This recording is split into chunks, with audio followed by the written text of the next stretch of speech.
the trailer. Front splitter to create some downforce.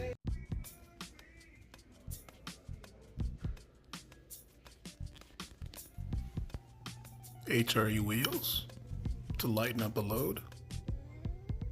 Brake ducts to help with cooling the brakes.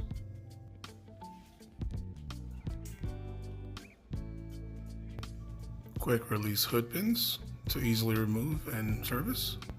Shaving more pounds off with the sunroof delete. No hood cowl, I'm assuming to release some of the hot air. Quick steering wheel.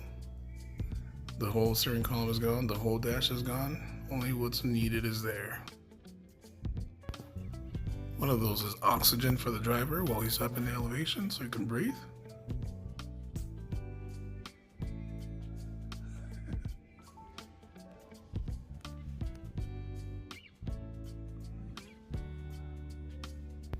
Little side exit for a two-step competition.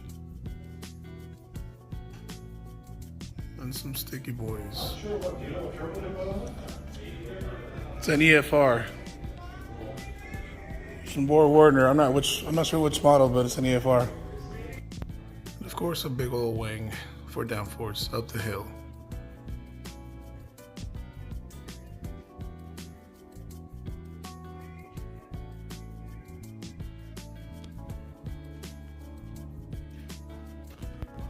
And the trunk is also on quick release pins.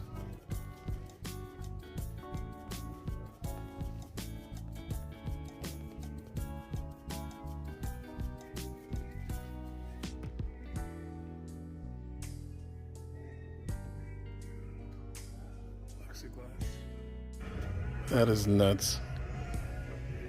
And the roll bar, obviously. The shell.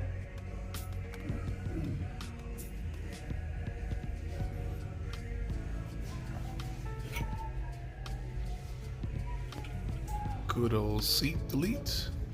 Nobody's going in the back there anyway.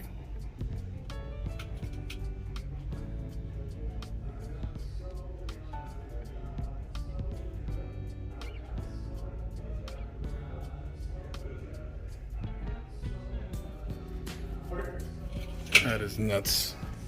A lot more people like the Accord more, or I guess it more attention because it's not really common.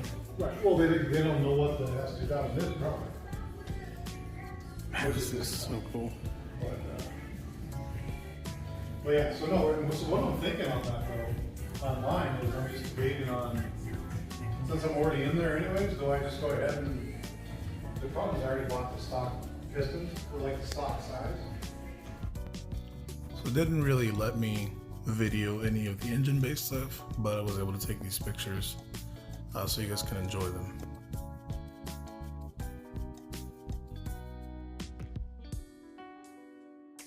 Sure. Yeah, I'll go. There you go, you're good. And here's the rest of the pictures I got. Hopefully you guys like them. That thing looked pretty mean, especially up close in person. Now in 2022, Acura's coming back and they're bringing the whole fleet. From what I see, they're going to be running 2 TLXs, one Type S and one A-Spec. And also the brand new Integra. And of course the NSXs, 2 of them. I believe one of them is the Type S. And that'll do it for this video, guys. Hope you enjoyed the short and sweet one. And I'll see you guys soon. Thanks for watching. Later.